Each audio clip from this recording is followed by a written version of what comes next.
ತೀರ್ಮಾನ ಮಾಡಿದ್ದೇವೆ. ಆ ಕಾರ್ಯಕ್ರಮದಲ್ಲಿ ನಾವು ಸುಮಾರು 453 ಕೋಟಿ ರೂಪಾಯಿಗೆ ಅವತ್ತು ನಾವು ಚಾಲನೆಯನ್ನು ಕೊಡ್ತಾ ಇದ್ದೀವಿ. ನೀರಾವರಿ ಇಲಾಖೆಗೆ ಸುಮಾರು 288 ಕೋಟಿ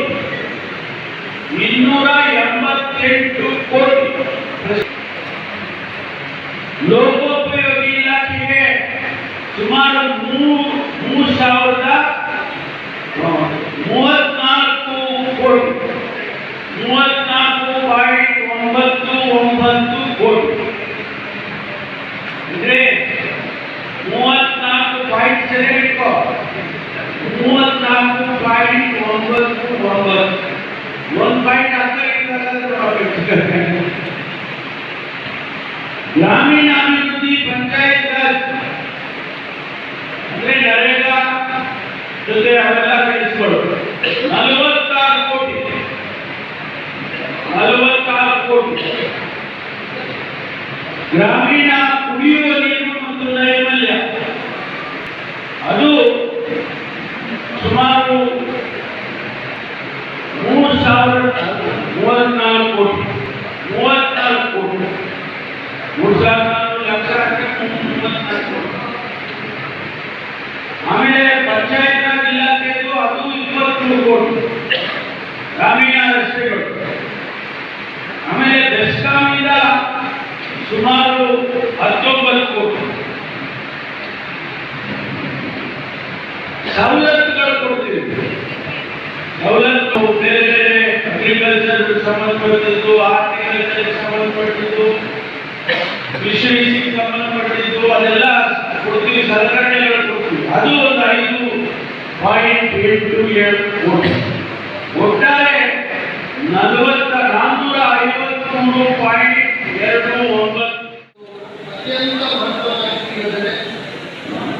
ನೀರಿನ ಆಹಾರ, ನೀರಿನ ಸಮಸ್ಯೆಗಳು ಬಯಸಿಗೆ ಬಂದಿದ್ದವರಿಗೆ ಜೀವನವನ್ನು ಕಟ್ಕೊಳ್ಳೋರಿಗೆ ಗೊತ್ತಿದೆ ಕಷ್ಟ.